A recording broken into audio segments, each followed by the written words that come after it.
Ha salido en más de alguna ocasión, y yo creo que el debate así lo ha enunciado, que la descentralización y el desarrollo, la descentralización fundamental, no es un tema neutro, políticamente neutro finalmente.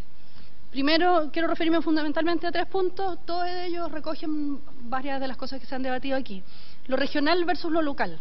Yo creo que esta es una distinción súper clave de hacer y que no siempre hacemos. O sea, que muchas veces, ocasiones hablamos en términos de descentralización, según si somos municipalistas o regionalistas en uno u otro foco, pero creo que hay detrás una cuestión, sí, yo me atrevería a decir que ideológica importante. No quiero decir que el mundo municipalista necesariamente corresponda a una postura ideológica, o sea, que toda la gente municipalista sea cercana a la UDI, por decirlo bien extremamente, digamos, y que el mundo regionalista no. Veíamos ayer que son temas súper cruzados transversalmente, pero finalmente lo que quiero hacer es defender la importancia de lo regional en un contexto donde la descentralización en Chile ha estado centrada más bien en una mirada que más bien de desconcentración, pero muy con foco en servicios, en mejor provisión de servicios públicos, eficiencia y eficacia del Estado, y donde yo creo que el único espacio posible donde se pueden jugar proyectos de desarrollo o de construcción colectiva de desarrollo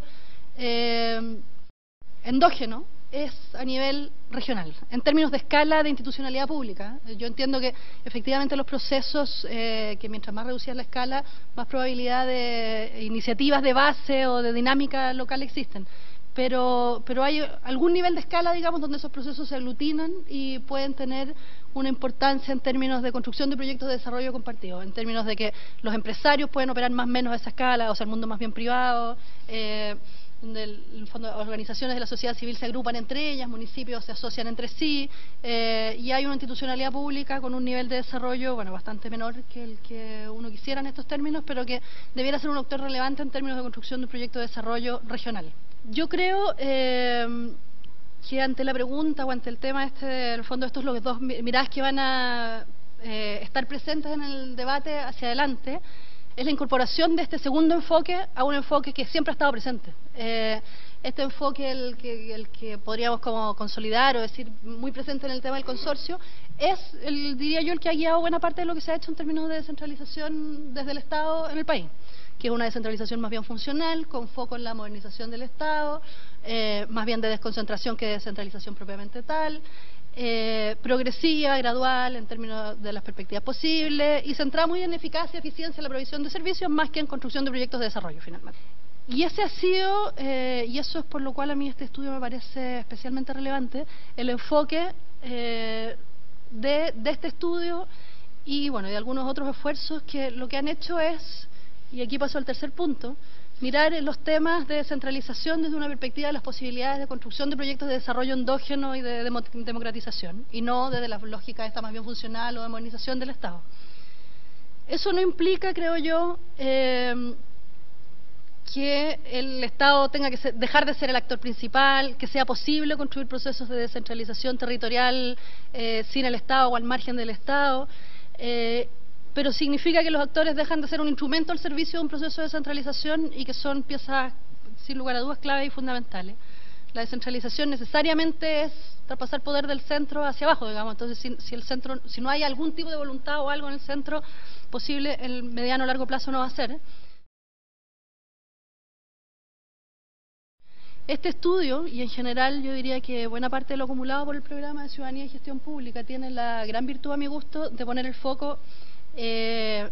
los procesos reales, digamos, en las buenas prácticas, bueno, en las no tan buenas prácticas, pero en cuáles son las dinámicas que están ocurriendo y qué espacios tienen esas dinámicas de conexión entre sí y con otros actores. Yo creo que es fundamental hacer permanentemente el vínculo entre esos procesos reales y las políticas públicas que esos procesos reales pueden contribuir a cambiar o obstaculizar o el tipo de relaciones que se pueden vincular. La investigación académica como estrategia yo creo que puede tener un rol fundamental en contribuir con argumentos empíricamente fundados acerca del aporte de la descentralización al desarrollo y la democratización, a un escenario de debate que permita posicionar el tema en la agenda tanto académica como, en el fondo, ha habido construido el conocimiento académico más aplicado en centros de estudios y a nivel de la opinión pública en general, con el desafío que sabemos que tiene la necesidad de traducir en el fondo el estudio más técnico, más académico a un idioma más transferible al conjunto de la opinión pública.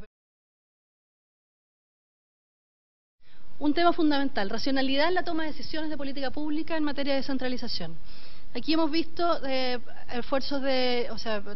trayectoria legislativa o iniciativas,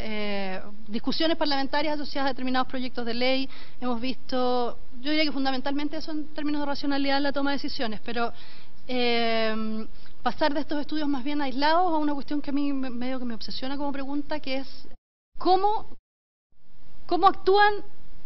cómo deciden o cómo piensan los actores que toman las decisiones en materia de descentralización. Estoy pensando efectivamente en la trayectoria legislativa, pero también al interior del Ejecutivo. Está el estudio este que alguien comentaba ayer acerca del rol de la DIPRES en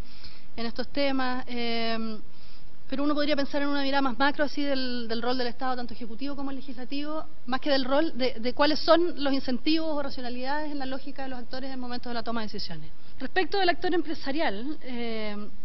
este estudio hace un aporte importante en incorporar este tema a la mirada, digamos, pero yo creo que sigue siendo una mirada bastante poco desarrollada. Y aquí yo propondría investigar sobre las disposiciones e incentivos que pueda tener el actor empresarial a la descentralización. Primero, la pregunta de esta misma es si existe o no algún tipo de interés, obviamente haciendo desagregaciones por tipo de actor empresarial. No es lo mismo el gran empresario internacional respecto al... No estoy pensando en la pequeña empresa, pero la empresa más propiamente local. Respecto de la disponibilidad a la descentralización y qué es lo que requerirían o demandarían o qué facilidades o incentivos requerirían para estar más proclives a una contribución más activa respecto al desarrollo de los territorios donde están. Puede ser en términos de responsabilidad social, puede ser en términos de efectivamente un rol productivo más centrado en los procesos de la región, pero ¿cuáles son sus disposiciones y qué los incentivaría o no a la descentralización? Restricciones y oportunidades que ofrece la institucionalidad y la política pública para el surgimiento de procesos de articulación. Y esto, en función del tiempo, solamente decir que es un poco retomar la idea que planteaba inicialmente respecto de vincular la mirada concreta del proceso de articulación con los espacios que abre o no abre la institucionalidad pública respecto a esos procesos, qué restricciones y qué oportunidades ofrece. En términos generales hemos visto más bien restricciones que ofrece, pero yo creo que también hay más de algún espacio donde ofrece oportunidades. De hecho, los dos casos que aquí se presentaron, la Mesa de Desarrollo Rural de Coquimbo como la experiencia de Lamdel, partieron a partir de iniciativas públicas que terminaron en crisis y que generaron una reconstitución, pero hubo una iniciativa pública al origen, al menos incipiente, que sentó por primera vez a los actores de la mesa.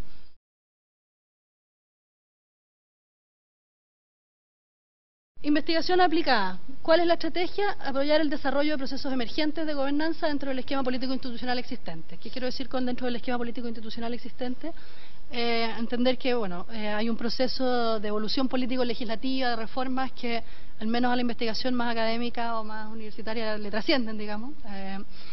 y que tienen sus ritmos y que sabemos que son ritmos y tiempos lentos, pero que sin embargo hay dentro de la institucionalidad hoy vigente espacios para fortalecer y generar determinados espacios o apoyar lo que ya existe o generar otras capacidades o espacios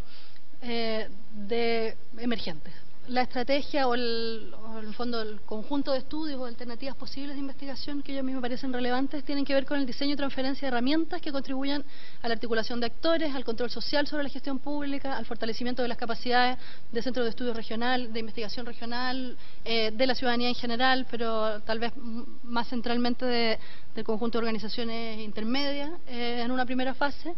Y lo que hay abajo son algunas líneas de proyectos en las que más o menos hemos estado trabajando como propuestas de investigación